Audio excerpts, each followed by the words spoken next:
Last వీడియోలో మనం the secret ని ప్రాక్టికల్ గా యూస్ చేయడానుకున్న 3 స్టెప్స్ లో ఫస్ట్ స్టెప్ ఆస్క్ గురించి తెలుసుకున్నాం. ఇప్పుడు స్టెప్ 2 ఏంటంటే బిలీవ్. అంటే మీరు ఒక డిసైడ్ అయ్యి అది యూనివర్స్ని అడిగిన తర్వాత అది ఆల్రెడీ మీదే అని నమ్మాలి. అది ఇంకా ఫిజికల్ గా కనిపించకపోయినా, ఫర్ ఎగ్జాంపుల్ మీరు ఒక హౌస్ ఆర్ కార్ కొన్నారు కానీ అది మీకు ఇంకా డెలివర్ అవ్వలేదు, లేదా మీకు మీ పేరెంట్స్ నుంచి ఆస్తి వస్తుంది అనుకోండి, అవి ఇంకా మీ చేతిలోకి రాకపోయినా అవి మీవే అని మీకు తెలుసు కదా. అలానే మీరు కోరుకున్నది ఆల్రెడీ మీ లైఫ్లోకి వస్తుంది అని బిలీవ్ చేయాలి. మీ ఆలోచనలు, మాటలు అండ్ యాక్షన్స్ కూడా అలానే ఉండాలి.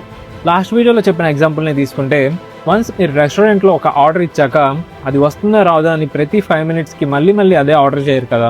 ఒకసారి ఆర్డర్ ఇచ్చాక అది వస్తుంది అని నమ్మి వెయిట్ చేస్తారు. ఎగ్జాక్ట్లీ యూనివర్స్తో కూడా అలానే ఉండాలి. కానీ చాలామంది ఇక్కడే మిస్టేక్ చేస్తారు. ఒకసారి ఒకటి కావాలని డిసైడ్ అవుతారు కానీ తర్వాత అసలు అది జరుగుతుందా, ఎలా జరుగుతుంది, ఎప్పుడు జరుగుతుంది, ఇలా ఎప్పుడు డౌట్ పడుతూ ఉంటారు.